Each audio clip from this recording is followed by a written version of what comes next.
تو حاجی صاحب یہ بتائیے کہ حج میں جو لوگ جاتے ہیں تو ان کو کس چیز کا خیال رکھنا چاہیے؟ سب سے ضروری ہے کہ لوگ تو لاکھوں کی تعداد میں جاتے ہیں، لیکن ان کو خیال کیا چیز کا رکھنا چاہیے وہاں؟ سب سے پہلے جو بھی لوگ کو اللہ تعالیٰ بلا لیا ہے اپنے گھر میں، تو یہ سوچ لینا چاہیے کہ وہاں تکلیف، مشقت اور صبر، یہ تین چیزیں انسان کو ایک دم من کو بنا لینا چاہیے۔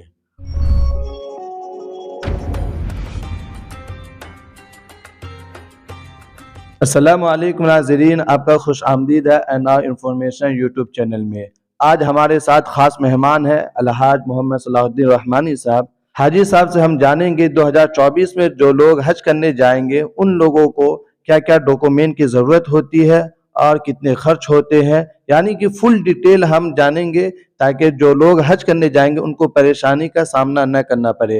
حاجی صاحب، سب سے پہلے آپ کا NR انفارمیشن یوٹیوب چینل میں استقبال ہے۔ بہت بہت شکریہ، آپ نے NR انفارمیشن نے اپنے اسٹوڈیو میں بلایا ہے۔ سب سے پہلے آپ سے سوال یہ ہے کہ جو لوگ حج کرنے جائیں گے ان کو کیا ڈاکومنٹ ضروری ہے اور کیا ڈاکومنٹ تیار رکھنا ضروری ہے ان کے لیے؟ سب سے پہلے تو آپ اپنا پاسپورٹ تیار کر لیں، اور پاسپورٹ تیار کرنے کے بعد آدھار کارڈ، پین کارڈ، اور اس کے بعد آپ کا ہیلتھ کے لیے جو 3 سوئی جو پڑ رہا ہے آج کل کورونا کا، وہ تینوں سوئی کا آپ کو ڈاکومنٹ رکھنا ہوگا، کاغذات۔ تو کہنے کا مطلب یہ ہوا ہے کہ حاجی صاحب کا یہ ہے کہ پاسپورٹ آپ پہلے تیار کر لیجئے، پاسپورٹ کے ساتھ آدھار کارڈ میں جو نام ہے وہ اس کو بھی درست رکھیں، اسپیلنگ کا مسٹیک نہیں ہونا چاہیے آدھار کارڈ۔ اس کے ساتھ آپ جو کورونا کا جو ٹیکہ ہے یعنی 3 ویکسین آپ کو لگانا ضروری ہے، یعنی ویکسین لگانے کے ساتھ ساتھ آپ کے پاس سرٹیفکیٹ بھی ہونا چاہیے۔ اس وقت تک جب تک آپ سرٹیفکیٹ نہیں رکھیں گے تو اس وقت تک آپ کا فارم فل نہیں ہوگا۔ جب حج کا فارم آپ فل کریں گے تو اس میں یعنی کورونا کا ٹیکہ کا ویریفیکیشن کا جو سرٹیفکیٹ نمبر ہوتا ہے وہ مانگا جاتا ہے، تو فارم فل کرنے ٹائم آپ کا اس کو خیال رکھنا ضروری ہے۔ تو حاجی صاحب، دوسرا سوال یہ ہے کہ جو لوگ حج کرنے جاتے ہیں سب سے سوچتے ہیں کہ خرچ کتنا آئے گا، خرچ آپ کا کتنا گرا؟ اس سال جو 23 میں ہم گئے تھے تو ایک آدمی میں قربانی چھوڑ کر کے 4,04,000 روپیہ قریباً گرا ہے، جو کہ سرکار لے لیتی ہے۔ باقی جو ہے اپنے خرچ کے لیے کھانا پینا یا اور بھی مزید خرچ، چاہے 1,00,000 روپیہ رکھ لیجئے، 1,50,000 رکھ لیجئے، رکھنا پڑے گا۔ تو اس سے پہلے بات یہ آئی تھی حاجی صاحب کہ جو سرکار کی طرف سے بھی پیسہ ملتا ہے، کیا آپ کو پیسہ ملا تھا سرکار کی طرف سے کچھ پیسے وہاں خرچ کرنے کے لیے؟ نہیں، وہ جو دیتے تھے 2,100 ریال اس سال نہیں دیے ہیں۔ اب اگلے سال کیا کریں گے نہیں کریں گے 24 میں، یہ تو کہنا مشکل ہے، مگر اس سال نہیں دیے تھے، 2,100 ریال دیتے تھے، نہیں دیے ہیں۔ تو اس سے یہ خلاصہ یہ پتہ چل جاتا ہے کہ جو پیسے لیے 4,00,000 کچھ روپے، تو وہ وہاں جیسے 50,000 روپیہ دیا جاتا تھا انڈین روپیز وہاں خرچ کرنے کے لیے، وہ پیسہ 2023 میں نہیں دیا گیا۔ اب 2024 میں آپ کے ساتھ کیا ہوتا ہے وہ آپ خود بتائیں گے کمنٹ کے ذریعے سے۔ تو حاجی صاحب یہ بتائیے کہ جو لوگ حج کرنے گئے اور خرچ میں تو جو لگ گیا، تو قربانی وہاں آپ دیے تھے یا پھر اپنا پرسنل قربانی کا خرچ دیے تھے؟ ہم اپنا پرسنل قربانی، وہاں ایک مدرسہ تھا انہی کو ہم نے پیسہ دیا تھا، یہاں کا پیسہ جو ہندوستانی پیسہ 15,000 روپیہ ایک قربانی میں، اور وہ اپنا مزاج ہے 15,000، 16,000، 18,000، 20,000، وہ جانور جیسا خریدیں گے اوسا جانور کا پیسہ لگے گا۔ ہم نے 15,000 روپے دے کر کے قربانی کروایا تھا۔ تو یہ پتہ چل گیا کہ قربانی آپ خود بھی کرا سکتے ہیں اور سرکار کو پیسہ دے کر، یعنی سرکار کا جو اماؤنٹ تھا وہ 16,000 روپے انڈین روپیز میں 16,000 روپے کے آس پاس مانگا گیا تھا، تو آپ وہاں جمع کر کے بھی قربانی دے سکتے ہیں، اگر پرسنل اگر دینا چاہتے ہیں وہاں بھی قربانی دے سکتے ہیں، یعنی دونوں طریقہ ہے، دونوں طریقے سے آپ قربانی کا پیسہ جمع کر سکتے ہیں۔ تو جو لوگ حج کرنے جائیں گے تو ان کو تیاری کرنے کے لیے کیا ضروری ہے؟ مطلب یہ ہے کہ اس کو پریکٹس کرنا چاہیے، اس لیے کہ وہاں طواف کا مسئلہ آتا ہے اور چلنا بہت زیادہ پڑتا ہے، اس کو کیا پیغام دینا چاہیں گے؟ سب سے پہلے تو جب ارادہ ہو جائے کہ ہم کو جانا ہے حج میں، اور یہ کاغذات کے علاوہ آپ کو صحت کے لیے سب سے بڑا کام یہ کرنا ہے کہ ڈیلی جو ہے آپ 1 کلومیٹر سے لے کر کے 10 کلومیٹر تک کا عادت بنا لیں۔ ہم 10 کلومیٹر چل سکتے ہیں تو اس سے آسانی یہ ہوگا کہ آپ کو چاہے مینا میں جانا ہو، چاہے عرفات کے میدان میں جانا ہو، چاہے مزدلفہ میں جانا ہو، سب جگہ پیدل چلنے کا عادت بنانا پڑے گا، اور تب وہاں آپ کو بہت آسانی اور بہت اچھا لگے گا۔ اور جتنا خارجی وقت یا جتنا وقت ملے گا آپ طواف کریں گے تو ایک طواف کرنے میں پورا کم سے کم جو ہے 1.25 گھنٹہ نیچے میں، اگر اوپر چلے گئے چھت پر تو آپ کو 1.5 گھنٹہ سے کم نہیں لگے گا ایک طواف کرنے میں۔ تو اس حساب سے اگر آپ 2-3 طواف ڈیلی کر لیتے ہیں تو آپ اندازہ لگا لیجئے کہ کتنا چلنا پڑے گا۔ تو ایک طواف کا جیسے 1.5 گھنٹہ لگ گیا، اور کلومیٹر ناپا جائے گا تو موٹا موٹی جو ہے 6-7 کلومیٹر ہو ہی جاتا ہے۔ تو اس لیے 6-7 کلومیٹر 10 کلومیٹر پر ڈے آپ چلنے کی عادت بناویں، روز پریکٹس کریں اپنے گھر میں، میدان میں، چھت پر یا گارڈن میں، تاکہ وہاں جانے کے بعد بہت آسانی ہوگا۔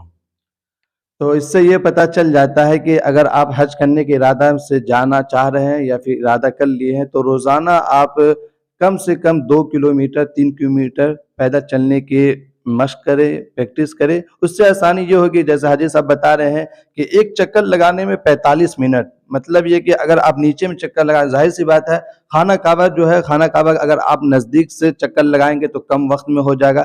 جو بلڈنگ ہے یعنی جو منزل ہے، اگر منزل میں طواف کریں گے تو وہاں ظاہر سی بات ہے کہ جب نیچے کے مقابلے میں اوپر دائرہ تھوڑا وسیع ہو جاتا ہے تو وہاں وقت 1.5 گھنٹہ کے آگے پیچھے یعنی لمسم 1.5 گھنٹہ آپ کو لگ جاتا ہے۔ تو اس سے یہ پتہ چلتا ہے کہ آپ پریکٹس جتنا کریں گے چلنے کی، اس لیے کہ دیکھیں بیچ میں رمضان ہے، رمضان کے بعد ہی حج کے لیے آپ کو بھیجا جائے گا، تو میرے خیال سے رمضان کے بعد، عید کے بعد آپ روزانہ کسی گارڈن میں یا پھر چھت میں یا پھر کسی میدان میں روزانہ چلنے کی کوشش کریں، 1 گھنٹہ، آدھا گھنٹہ یا 2 کلومیٹر جتنا چل سکتے ہیں، تو اس سے آپ کو آسانی ہوگی۔ تو حاجی صاحب یہ بتائیے کہ حج میں جو لوگ جاتے ہیں تو ان کو کس چیز کا خیال رکھنا چاہیے؟ سب سے ضروری ہے کہ لوگ تو لاکھوں کی تعداد میں جاتے ہیں، لیکن ان کو خیال کیا چیز کا رکھنا چاہیے وہاں؟ سب سے پہلے جو بھی لوگ کو اللہ تعالیٰ بلا لیا ہے اپنے گھر میں، تو یہ سوچ لینا چاہیے کہ وہاں تکلیف، مشقت اور صبر، یہ 3 چیزیں انسان کو ایک دم من کو بنا لینا چاہیے، اور وہاں جو ان تینوں چیز کو کر لے گا تو سمجھ لیجئے کہ دنیا بنا لیا۔ اس لیے لوگ وہاں جاتے ہیں تو سوچتے کہ بہت تکلیف ہو رہی ہے، اور تکلیف ہے، حج میں تکلیف ہے، تکلیف ہی حج کا نام ہے، اور صبر ہی حج کا نام ہے۔ اس لیے کہ وہاں لوگ، اتنے لوگ رہتے ہیں کہ 30 لاکھوں لاکھ کی تعداد میں سمجھیے رہتے ہیں کم سے کم۔ 30 لاکھ لوگ رہتے ہیں، اور وہاں اب ایسا بھی ہوتا ہے کہ سامان تو بہت رہتا ہے کھانے کے لیے، ٹینٹ میں دیا جاتا ہے، مگر صبر نہیں ہے، اس صبر کرنا ہوگا۔ سب کو ملتا ہے، چائے بھی آ جاتی ہے مگر صبر نہیں ہے، اور کوئی سیٹ میں سونے کے لیے بھی مارا ماری کرتے ہیں، تو ان کو یہ دیکھنا چاہیے کہ ہم اپنے آپ کو تکلیف لیں، دوسرے کو ہم اپنے جانب سے فائدہ دیں۔ اس لیے اس سب چیزوں کو بھی خیال کریں تینوں جگہ میں، اور یہ تینوں جگہ ہی حج کے موقع میں جو 8 ذی الحجہ، 9 ذی الحجہ، 10 ذی الحجہ، 11 ذی الحجہ، 12 ذی الحجہ، سمجھیے کہ یہ 5 دن آپ کو پوری تکلیف، مشقت اور صبر کر کے رہنا ہوگا، تبھی سمجھیے حج کا کامیاب ہو کر کے آپ آئے ہیں۔ تو حاجی صاحب یہ تو سمجھ میں آئے کہ جو لوگ حج کرنے جائیں گے ان کو کیا کیا ضرورت ہوتی ہے، تو سامان وغیرہ میں یعنی کھانے پینے کا کیا انتظام ہوتا وہاں، یا خود اپنا انتظام کرنا ہوتا ہے؟ کھانے پینے کا تو کوئی انتظام وہاں نہیں دیتے ہیں، اپنا اگر بنا کر کے کھانا ہے تو کچھ یہاں سے آٹا، چاول، آلو، پیاز، کچھ مطلب ہے اتنا انداز لیجیے کہ ہم 30 دن کھا سکیں۔ اب کتنا خوراک ہے اسی حساب سے آپ اپنا لے لیجیے۔ تو سرکار تو لے جانے دیتی ہی نہیں ہے 40 کلو سے زیادہ، تو اس میں آپ کا کپڑا بھی ہے اور اٹیچی بھی ہے، سب وزن اسی میں جوڑا جاتا ہے۔ تو کم سے کم جو ہے آپ کو 25 کلو تک کا جو کھانے پینے کا سامان ہے آپ رکھ لیں، تاکہ 1 مہینہ کھا پی سکیں وہاں، چوڑا ہو، ستو ہو، اس طریقے سے جو جس کا منہ میں عادت ہے کھانے پینے کا۔ اس لیے کہ وہاں مکہ میں کھانے اونے کا نظم کہوں نہیں ہے، آپ کو بنانا پڑے گا۔ وہاں باورچی خانہ دیتے ہیں اور چولہا بھی دیتے ہیں، فریزر بھی دیتے ہیں، اور اپنا روم دیتے ہیں، اسی میں اپنا بنا کر کے ایک ٹائم بنائیے کھائیے، اور نہیں تو اپنا ہوٹل میں کھانے کا عادت ہے تو ہوٹل میں جا کے کھائیے۔ ایک روم میں کتنے لوگ وہاں رہتے ہیں، یعنی ایک فلیٹ سسٹم ہے یا تو کتنے لوگ رہنے کے لیے دیتے ہیں وہاں؟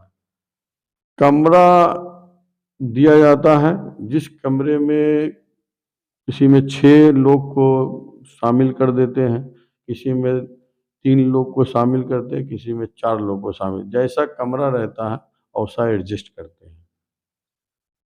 تو اس سے یہ پتہ چل جاتا ہے کہ ایک روم میں کچھ لوگ 4 لوگ بھی رہتے ہیں، 6 لوگ بھی رہتے ہیں، 2 لوگ بھی رہتے ہیں، جیسا وہاں روم یا فلیٹ سسٹم ہے تو اس لحاظ سے وہاں لوگوں کو رکھتے ہیں۔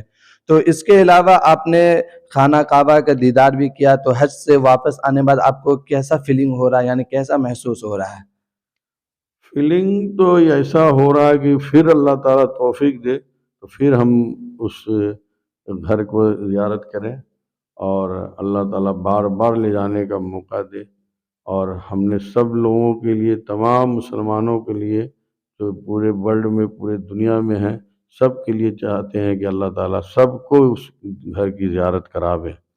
آخری پیغام کیا دیں گے؟ ہمارے جتنے لوگ دکھ رہے ہیں تو ان کو آپ کیا آخری پیغام دینا چاہیں گے؟ 2024 میں جو لوگ حج کرنے جائیں گے ان کو کیا کہنا چاہیں گے آپ؟